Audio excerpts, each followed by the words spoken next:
Hey there, welcome to End Your Lengthy Job Search.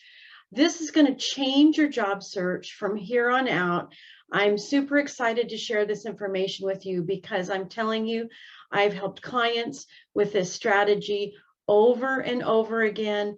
It works. And if you've been stuck in a long job search, then if you apply the things I'm teaching you today, then that is going to change. All right, so I'm going to share my screen. Now, I'm going to walk you through several things that are going to help you change what's happening. So I want you to pay very close attention, and I'll walk you through the steps. I'll give you examples. So let's get going here. First of all, if you don't know about me, I'm a career coach. I'm a consultant. I've been I call it restructured out, downsized, whatever you want to call it, 4 times in my career.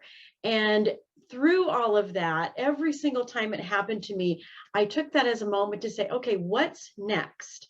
What do I like best about what I've been doing? And how do I want to leverage that to doing something new or next? And so because of that, I made industry transitions. I've made career role pivots. I've been able to leverage everything I liked about my jobs, the things that I was good at, towards something new. And it might seem kind of dramatic that I was downsized, restructured out 4 times, and that would have put a damper on my career, but it actually didn't. I've actually achieved 12 promotions over the course of my career, and much of it using the exact same things I'm going to teach you today are exactly the ways I made these changes and I gave myself those promotions. Now, I'm also a toxic environment survivor. So I know that for many of you, the real reason that you're leaving a job is because that you're working for a toxic boss. Been there. It's just an environment that is limiting you in some way. It's capped off your potential, and it's just creating a lot of discomfort or toxicity. I've been there too. So everything I'm teaching you today also is going to help you with that. So if that's your situation, I've been there. And I also have more than 25 years of leading, managing, and hiring teams and team members. So everything I'm teaching you is not only from my personal experience as a job seeker, but it's also relevant to my experience hiring people, coaching people, and helping them achieve their full potential as a member of my team. So let's get started with some of the exact things that are going to help you. And just to be, make sure it's all perfectly clear, I'm going to hide that thumbnail so that you can be sure to see everything. Okay. Now, there are only 3 things causing you to have a longer job search than is necessary. That is really good news for you, because I know a job search seems complicated and crazy and an up and down roller coaster ride, but it's only these 3 things that could be causing you problems and delaying you landing a job. It's number 1, your resume isn't working hard enough for you. Number 2, your job search strategy isn't effective. Or number 3, I just say your interviews are just going sideways. There's nothing wrong with you, okay? But there's these things are the key components: a great resume, an effective job search strategy, and being able to make it through interviews one after another that will help you land a job as quickly as possible. And when I say as quickly as possible, from my own experience, I've landed roles in as little as 30 days up to 47 days. And all my clients who put my techniques and strategies into practice are landing roles on average within 60 days. So I know this works, and I've narrowed it down to these 3 things. So let's jump right into it. The goal of a resume is there to highlight skills and experience, to showcase your accomplishments, to describe your duties and responsibilities. Of course, you're going to feature your education. You're going to feature some professional development like certifications and whatnot. It's to show that you're a human being, right?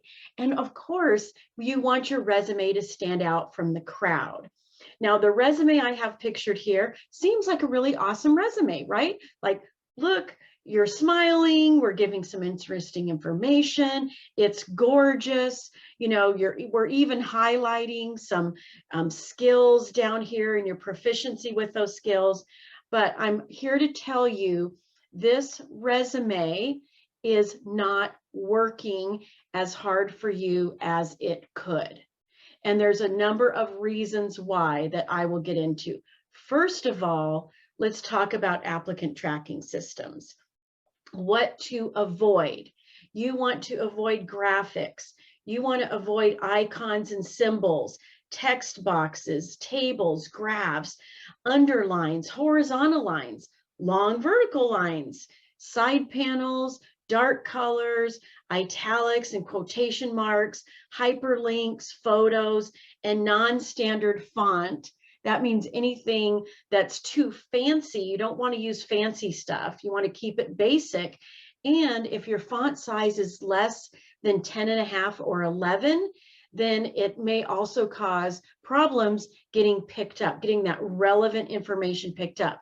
So if we go back to the previous slide, you can see this resume has all kinds of problems.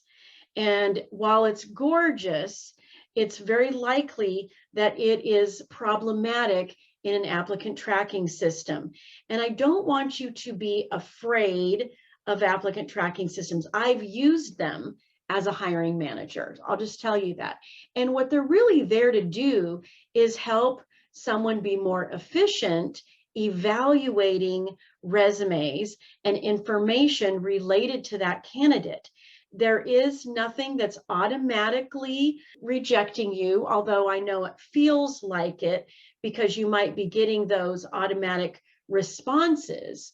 But the reality is it's a person set up parameters inside the system to help them gauge who they should move forward with in the interview process. So if you're getting those automatic rejections, it likely just means your resume isn't working hard enough for you. That's all. It's not some unknown thing rejecting you. A human set up the parameters, and if your resume is not attending to those parameters, needs, and interests of the human on the other side, then that's likely why you're getting those automatic responses. So I don't want you to look at that as something wrong or something bad.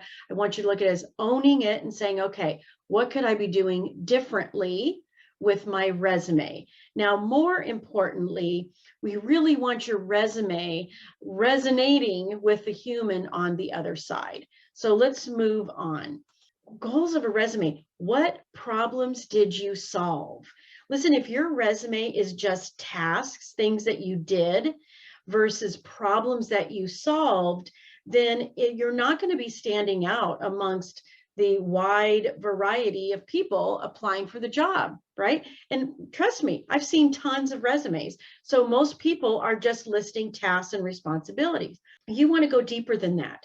You want to talk about how you interacted with your team, with your coworkers, stakeholders. What did that look like? What are your strengths? Man, playing up to your strengths, especially those that are relevant to the jobs you're seeking, the strengths that are actually required for success in that role. You definitely want to make sure that you're including those. And yes, it's going to be a bit about what did you do, but it's also going to be about how you behave. How do you show up? Painting that really clear, compelling narrative for a hiring manager or recruiter about how you show up is another key component and goal of an awesome resume. And it is about what did you contribute, results, metrics, impact. Anytime you can add those in, that is going to add power to your resume. Now, I know that some of you are saying, hey, those metrics were proprietary information, or I was just a cog in the wheel. I never saw the end result.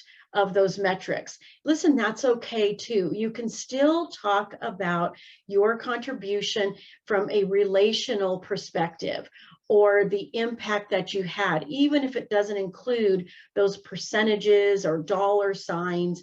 But be sure you're thinking of your resume as communicating these things: results, impact, accomplishments, transferable skills, and especially alignment to the role that you're seeking. Now, how do you figure out alignment? Well, a way to figure that out is to look at job descriptions, note the things in that job description that are very aligned to things that you've already done in your work history. And listen, your resume is real estate. So I want you to leverage every square inch of that resume to showing that you are a great candidate for the role.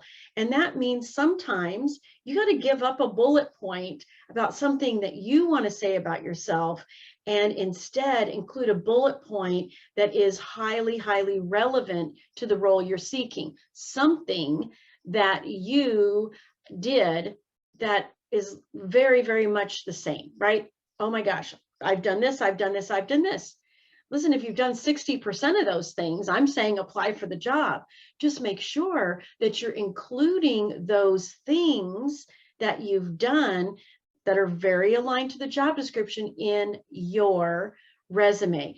Even if it's a pivot, even if you're giving yourself a promotion in that job that you're seeking, make sure those alignments are in there. That was relevant skills, duties, responsibilities, and especially the problems you solve, the way you interact, and the things I've listed for you here.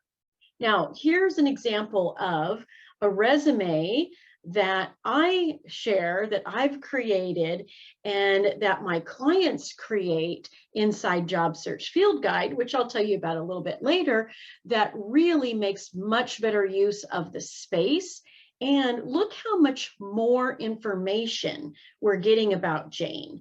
We're learning more about her and how she shows up. We've included core competencies and connected those core competencies to accomplishments. And then, of course, we're including professional experience here. We're aligning all that. But notice how much more information, how much more I've learned about Jane in this format. Plus, it's 100% applicant tracking system optimized, because it doesn't have a lot of the flash. And listen, when it comes to this kind of stuff, why would you tell someone that you're only 20% competent in a skill? Absolutely not. You don't need to go there. You don't need to plant any doubts or distractions in someone's mind about your skill level by including these kind of fancy graphics. It's just not necessary. It's what someone needs to know about you. Your resume isn't everything you want to say about yourself. Just let that sink in for a minute. I know you feel like you've got to put it all in there. That's why sometimes resumes end up too long. And I'm not saying there's any exact right length of your resume, but if you think about it, what does this person, the person reading it, need to know about you to see you as a great candidate from their perspective? What they want to know, what they need to see. That's how you want to evaluate the content of your resume and the length of your resume. It's a marketing document. And I love this quote by Tom Fishburne: the best marketing doesn't feel like marketing, right? We get marketing messages thrown at us all the time, but all they're really doing is creating intrigue and getting us to take action. That's exactly what we want to do with your resume. We want it to be so intriguing and compelling. We want it to create a vision for the hiring manager so they can actually start picturing you in their role, not picturing you where you used to work, picturing you as a member of their team. That's where the power is. That's the power of a really awesome resume that is working for you. So evaluate your document from that perspective. And here's the other cool thing. When you are applying for similar roles and you have an awesome resume, this can be a, what would we say? This will be a master document that doesn't require a ton of changing, a ton of time, changing it up over and over again. Because, right, how you show up, when you include those core competencies and accomplishments, that's how you show up. You're going to show up the same way for every role. That doesn't need to be changed every time. So when you've got a great resume, you only need little tweaks here and there, a change of the headline to match the job description, right? That is a key component. Make sure you're changing that headline every single time to be the exact job title that you're applying for. That's just one area that you need to tweak. The reason you need to tweak it is it's a label. It's raising your hand saying, this is the job I'm applying for. You don't need to feel like it has to reflect your past. The other little tidbit here, when you are applying online, please use a Word doc format of your resume. I know that sounds counterintuitive, but do it, because oftentimes PDFs scan like an image, and because the text isn't dynamic, where a text is dynamic in a Word doc. So that's just a little extra little tip here to help you get through and be seen. All right. Job search strategy, having an effective job search. When it's ineffective, it's just going to take you longer. I have created what I call the job search success triad. And that's because I've noticed there are 3 common characteristics of a successful job search. If any one of these is missing, it's like a 2-legged stool instead of a 3-legged stool. It's not going to stand. You're going to spend a lot of energy trying to keep your balance, trying to stay on top of it, and it's a lot of wasted energy. So the 3 things in this successful job search strategy, the job search success triad, are clarity, constraint, and consistency. Let's take each of one of those things at a time. All right, clarity. Clarity is about knowing your value and the qualities you offer. Now, your resume is going to do a lot of that legwork for you. Your resume is going to do a lot of the heavy lifting when it comes to clarity, but it's also going to get reflected in your interview skills. But you've got to know your transferable skills. You've got to leverage your workplace strengths, and you've got to connect the dots from role to role. That's one of the things I meant when I was talking about your resume and making sure that you're looking for alignment. Don't depend on someone else to connect the dots. Our brains are wired to conserve energy, to conserve calories. They're wired for survival, for protection. And it's just human nature to not want to do the hard work of figuring things out. That's why when you hear these statistics about whatever 6 seconds a recruiter reviews a resume, I want them to stop. I want your resume to be so compelling that it slows them down and gets them looking. So don't try to fit into the 6-second category. Connect the dots for them. Get them to slow down. But by slowing down, it's because you're doing the work for them. You aren't asking them to spend more time. You're putting intrigue in there. You're putting relevant information that's because it's connecting the dots for them. That's going to get them to slow down. So be sure that is the thing that you are doing when it comes to clarity. It's knowing yourself very well, communicating your value very clearly, and of course, connecting the dots. But let me tell you, you've got to connect the dots for yourself before you'll ever be able to connect it for someone else. So be sure your clarity is as much about you as it is about your alignment to the roles that you're applying for. Okay. Next is constraint. Constraint is about applying focus and intention to your search. Now, I know that this actually sounds counterintuitive, right? Because you should be applying for hundreds of jobs, lots of jobs. And it's true that a job search is a little bit of a numbers game. There is some math in there for sure. But when you apply focus and intention, you're doing a few things. First of all, you're deciding a role or maybe a couple that you're going to seek, and you're committing to it. When you commit to it, you're actually giving your brain something to work with.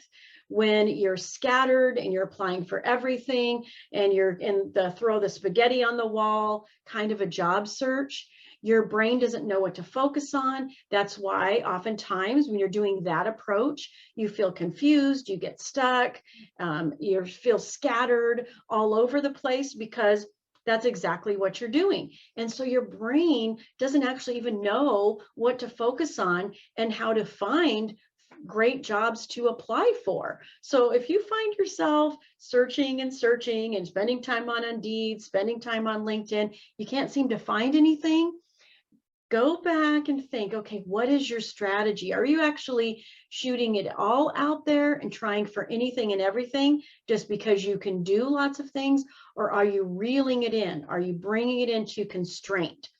Also, I want you to avoid endless online applications. This feels like action. I get it. That click the apply button and you feel like a hero 45 minutes later after you filled in everything they've asked. And constraint in limiting online applications and instead leveraging that time and energy to reaching out directly to humans will give you much better results. I'm telling you, it works. And it feels a little weird. It's easier to reach out to humans because you're not going to spend 45 minutes, but it's also hard because it requires you to be bold. And I know that badge of honor of 500 applications feels like such an accomplishment, but it's not.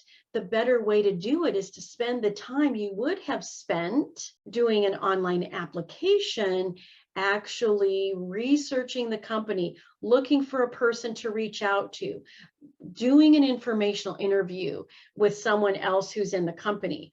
Better yet, reach out directly to the gatekeeper, reach out directly to recruiters inside that organization.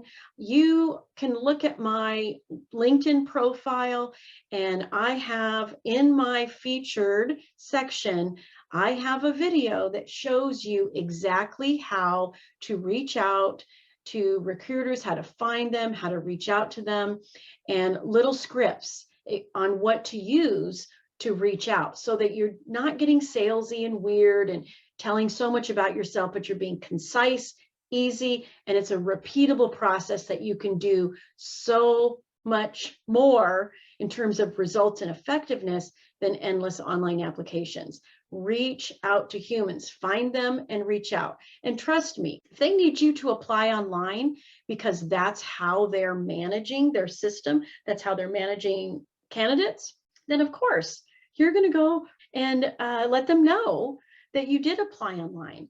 But it's really about connecting with them. Once you get them to accept your connection request, then you're going to send a little thank you note and you're going to attach your resume to that little thank you direct message. It's a strategy that works really well, takes the pressure off of you.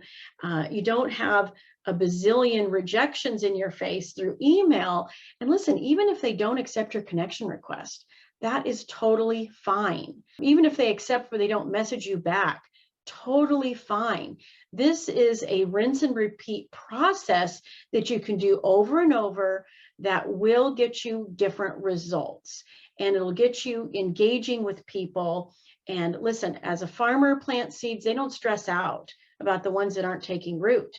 They just keep planting seeds because they know the more they put in the ground, the better the results will be. This is the process of working with humans. The more you reach out, the more you engage, the better your results going to be. It's not the more online applications that you do. All right, let's keep going here. Now, consistency. Consistency is about deciding the results you will create in advance and sticking to it. Don't give up on a line of inquiry, on a path, when it doesn't work after 2 weeks. Just don't do that to yourself. Show up, obey your calendar. When you decide the results you're going to create in advance, say, for instance, I'm going to reach out to 5 recruiters a week, or I'm going to reach out to 3 recruiters every day. Write that out, put it on your calendar, and obey your calendar. The reason I like to talk about it like this is because a result is something to be celebrated.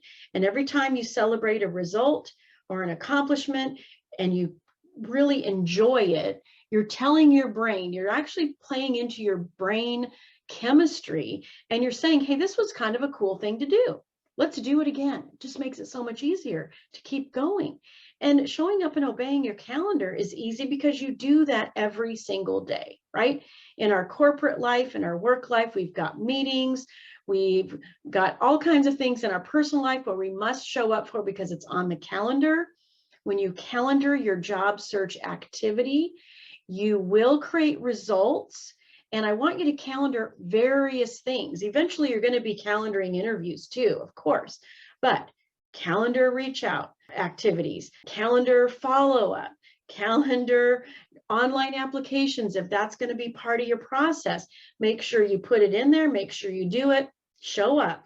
And what this ultimately does is it builds trust in yourself. And when you feel like you can trust yourself, it also leads to confidence.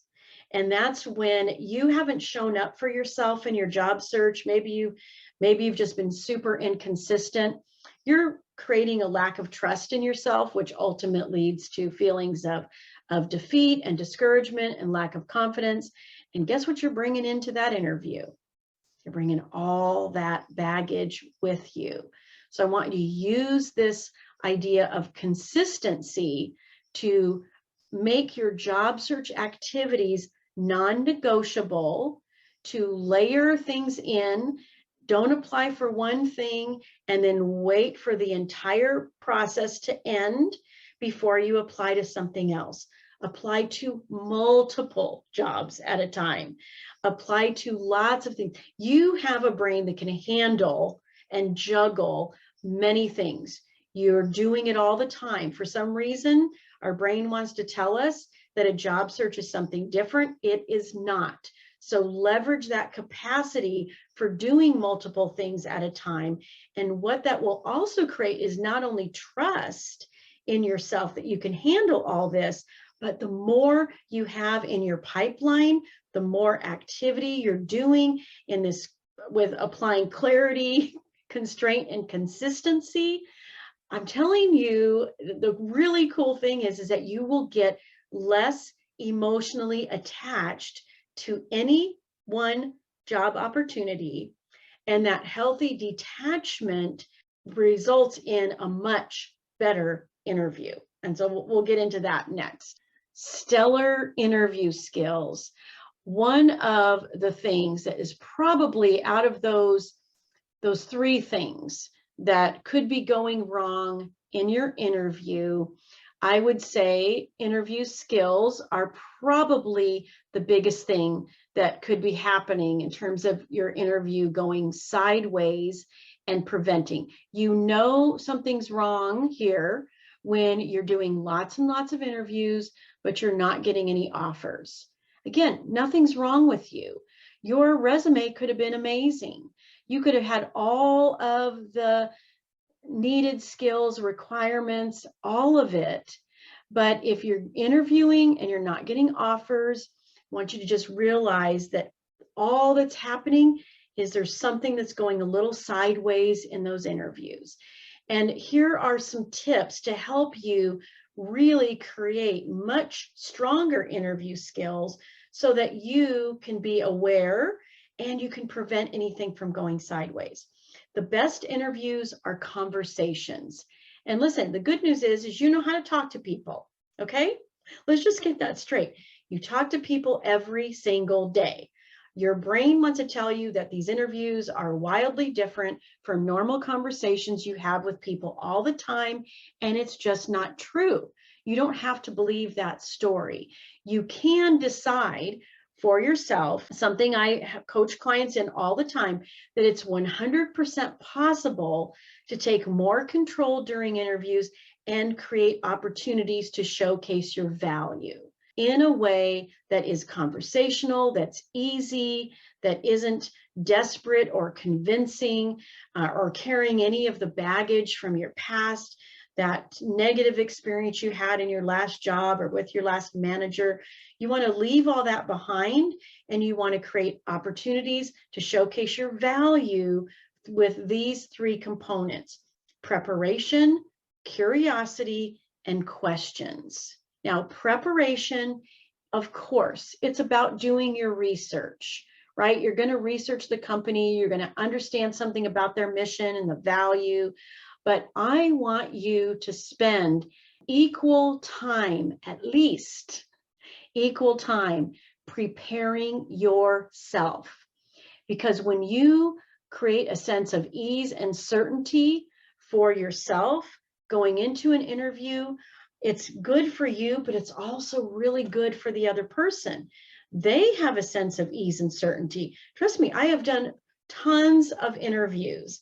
And as a hiring manager, sometimes you're distracted, sometimes you're overworked, sometimes you really aren't looking forward to doing an interview because of all the things on your list, of the activities that you're doing to backfill the role that you're trying to hire for. So the more you can put that hiring manager in a sense of ease and certainty, or that recruiter who is just trying to get through the hundreds of candidates that they have to talk to that week, you take control. Your ease and certainty is an energy that will transfer over to them and immediately change the mood, the temperature, and what's going on in that conversation.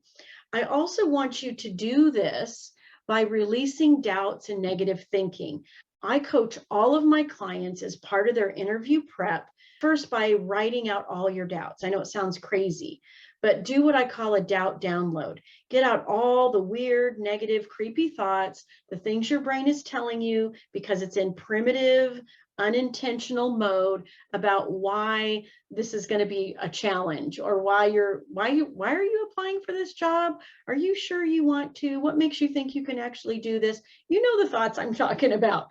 Write them all out. This is like getting a clean sweep of your brain right before you go into your interview, getting those doubts out, and then recalling and writing down your favorite accomplishments and your job related, your relevant accomplishments immediately before you go into the interview.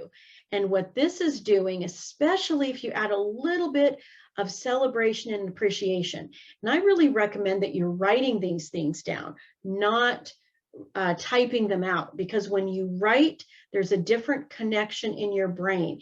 It slows your process down. It sends chemicals to your brain that put you in higher levels of critical thinking. Remember that? Trusting yourself. Listen, you're applying for this job because you know things.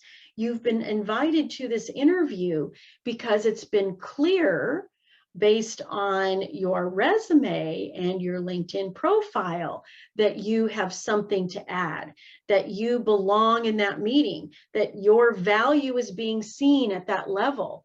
So you can kind of trust yourself to show up in the right way if you are putting yourself in a state of higher level of critical thinking. It's so important.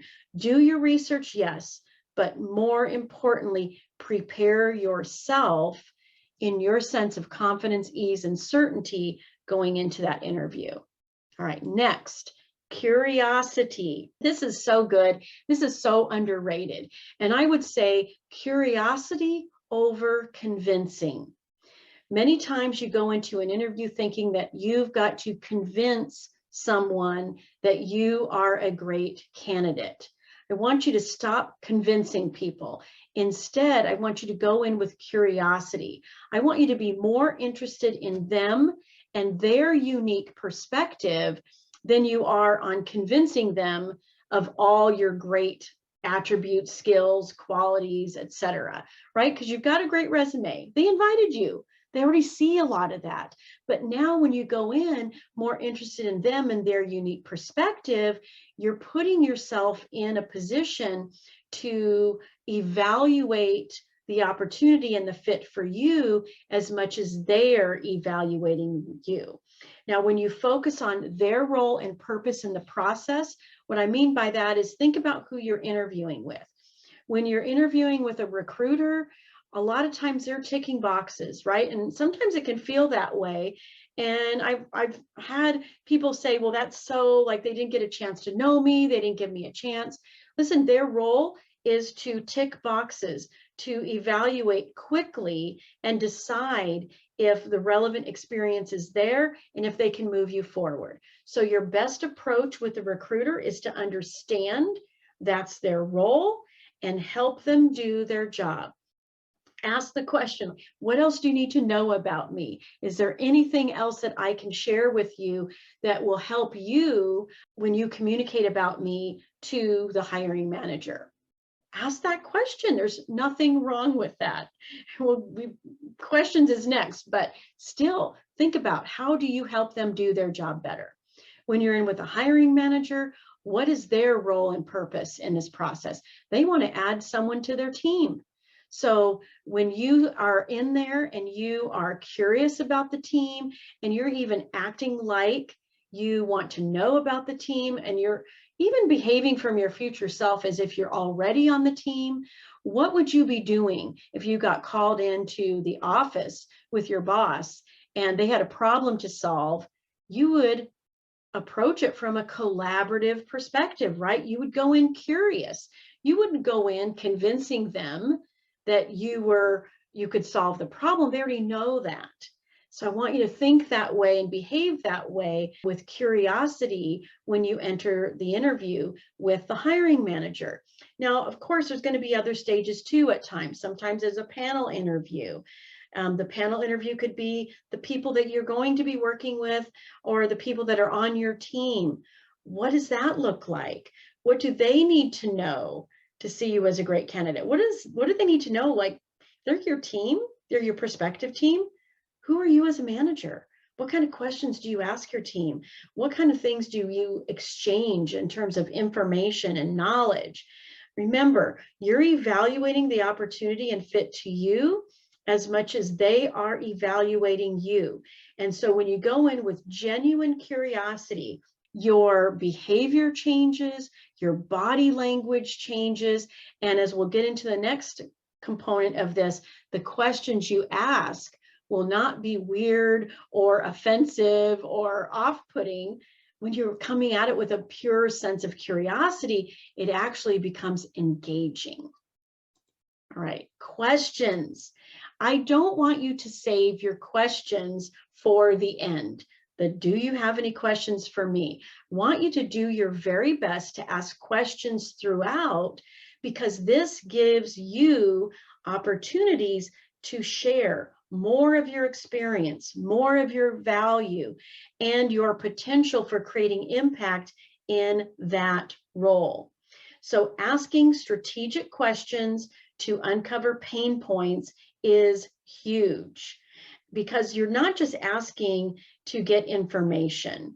What you're doing is you're asking questions like, what's the biggest challenge in this role? And when they tell you, the purpose of them telling you is to get context and give yourself the opportunity to share more of your relevant experience.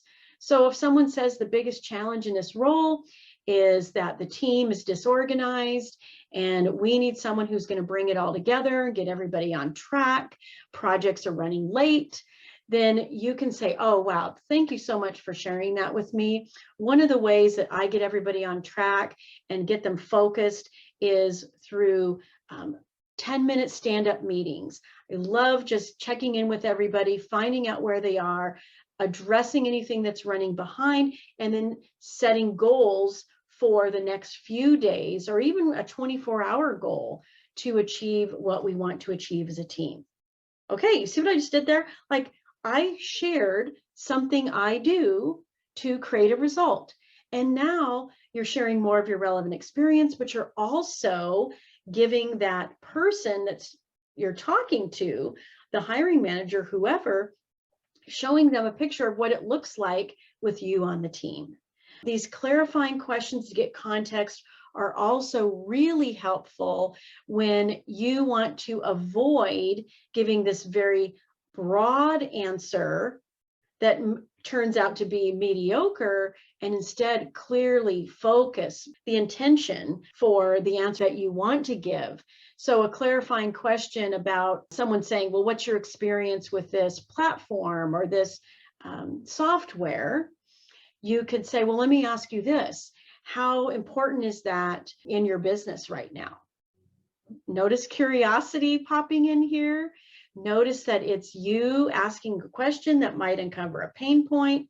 And if they say, well, you know what, we're actually just getting ready to launch that platform, and we're hoping we can get someone that's got some experience with it. So now you know how to answer. So your answer, you've got to trust me, you'll have a great answer either way. Because if they say we're just getting started, you can say, oh, that's so great to hear, because based on what I know about that platform and the experience I have with similar platforms, I would be super excited to jump into that. And I would imagine it's going to be a seamless transition because I've worked with many similar things. Okay, you can be very truthful, you can be very authentic in context. And again, like I said, it's this opportunity to respond with additional relevant experience and results, things that you know you want to talk about, and they may not ask the question that gives you the opportunity to talk about it. So you're going to be strategic, you're going to be intentional, you're going to ask a question that gives you that opportunity, that opens up the conversation, gives you your spots to showcase more of your value. I have put together a strategy for all of these things: a resume that works for you, a job search strategy that's easy, that gets you results, and the ability to build your interview skills so that you can enter those conversations with ease and certainty every single time. I've taken all of the work I've done with clients one-on-one, and I've put it into a place that helps you do all of these things that I've been talking about. The resume that clearly leverages your value so that you're showing hiring managers how your experience actually supports your career move, that it's logical that you'd be doing this next thing. And a search strategy that's an easy, repeatable process that gets you in front of humans without applying online, without doing anything gimmicky like creating presentations or relying on your network. Remember how I talked about I pivoted all those times? Well, listen, every time I did that, I left my industry network behind. So there was no one I was going to go back to in my network to help me land my next role. So you don't have to worry about not having a network, whether you're new on LinkedIn or you're just tired of that old industry. This process works. You don't need to have it. And being able to talk about yourself in a way that's comfortable instead of awkward and salesy, that's what it means to be interview with ease and certainty every single time. This is what I put together for you in Job Search Field Guide. So it's part course, it's part 5 steps to get you to all these things. And it's also live weekly coaching calls. So every single week I show up, I'm there to answer any question you have about your job search, whether that's your resume, whether that is your strategy or interview skills. And all of those coaching calls are recorded, organized by topic, so that you can go back and watch them again and again, even if you don't have time to show up for the live coaching call. You can go back to the recording. It's there for you. So you have every single thing that you need. Here's one of the clients that I worked with, Sammy, and what she was saying in the work that we did together was Elissa successfully guided me through a career pivot in which I was able to land a role in the desired industry I was looking to transition into. Her empathetic nature and direct and tailored advice motivated and encouraged me. My new resume highlighted my story, and coupled with the ProScan results, allowed me to relay my experience and career pivot narrative much more concisely and directly. Her guidance changed the course of my job search, and I attribute her coaching as the catalyst of my success in landing my new role. I recommend Elissa to anyone who may feel stuck in their job search, needs interview prep, resume help, career pivot guidance, or any career-related support. I believe job searching is a team effort, and Elissa is an invaluable asset to have in your corner. I so appreciated this endorsement by Sammy on my LinkedIn profile, because every single thing she's talking about here is exactly what's available to you in Job Search Field Guide, including this ProScan that she's talking about. This is a super easy survey that you take in 5 to 10 minutes, yet it produces 11 pages of awesomeness all about you, your workplace strengths, your transferable skills, all the things that you have, the traits and characteristics that you bring with you to your roles. I use this in my private practice, and I'm making it available on Job Search Field Guide as well, because it's extremely powerful, validating. It kind of makes you feel invincible. And so one of the steps in Job Search Field Guide is you taking your ProScan survey.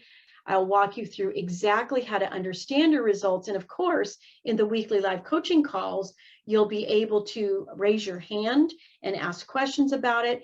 And inside each one of the steps, you have the opportunity to ask me questions through comments, and I always respond back to those. And it's me responding. It's nobody else. So you're going to get my direct coaching, even if you're asking questions. Rochelle is another one of my clients. Her comment on my LinkedIn profile was, Elissa was instrumental in my job search during the pandemic. Her methodologies were impactful and comprehensive. I consulted with several coaches, all of whom were helpful, but Elissa had the greatest impact. She helped me to identify my strengths and how to mobilize those strengths. She coached me through salary negotiations and interviewing. Her teachings resonate with me daily. I highly recommend Elissa to all job seekers. I look forward to a continued professional relationship with her. She's worth her weight in gold. And you know what? Rochelle and I do talk every once in a while. And what I especially love about her experience is she did her program with me, and she's actually been able to move from having lots and lots of interviews and no offers to landing a role within 30 days of putting my interview techniques into practice. And she has moved on. She's given herself promotions. She's moved on from roles. So I know that once you work with me once, you're going to have skills and resources that are going to serve you and your career so that you can take control from here on out. There's just absolutely no reason why you can't have control of your career, just like I did, and just like the people who are putting my techniques into practice now have absolute control of their career. So I want you to consider joining Job Search Field Guide. It's going to be weekly coaching and a super easy step-by-step strategy so you can land a great job. There's no reason why you can't. Now you can join for $11.75. You can break that into 3 payments of $4.25. Just go to the URL I have listed there, and I'll meet you there. From week 1, you have access to live coaching, and week upon week, I'm going to give you all of the tools that you need to find your value, really create clarity, and then leverage your value through the job search, through finding people, finding great jobs, and then really the art, I call it the art of stellar interviews, is going to be so crazy impactful. that you will never interview again the same way, whether that's interviewing for a promotion inside your own company or deciding what's next for you and making that happen. Oh, and I should also mention that you get lifetime access to Job Search Field Guide. So anytime you want to go back and review the information or jump into coaching, that coaching recording vault is getting bigger and bigger and bigger. So think about it. The lifetime access you have, you can go back in anytime and get coached on building your confidence, or get coached on how to answer the questions about your greatest strengths or your greatest weakness, or why did you leave your other job, even salary negotiation. It's all in there for you. There you have it. You know all the tools that you need to end your lengthy job search. And I want to help you do that inside Job Search Field Guide. I love coaching. And I'll tell you something, knowing that I had complete control over my career, no matter what was happening around me, gave me opportunities I never dreamed of. Leveraging my skills and knowledge to pivot to new industries was one of the most satisfying things I've ever done. I reflect on it all the time, actually. I've experienced firsthand what it feels like to know I could do more, be more, and believe I was meant for more and attain it over and over again. Listen, if I can do it while navigating uncertainty, toxic places and people, downsizing and restructuring, you can do it too. One of my major pivots was in the downturn of the economy when the job market was tough back in 2008, 9, 10. I know how to help you. So if you choose to accept my invitation, I personally guarantee the coaching and strategies you'll receive as a member are going to forever change your career trajectory. I would love to work with you for forever, but I don't want you to have to. I want to give you everything you need so that anytime you want, you can do what you want to do in your career. All right, I look forward to seeing you inside Job Search Field Guide. Check out the URL here. All the details you need are there. I will see you there.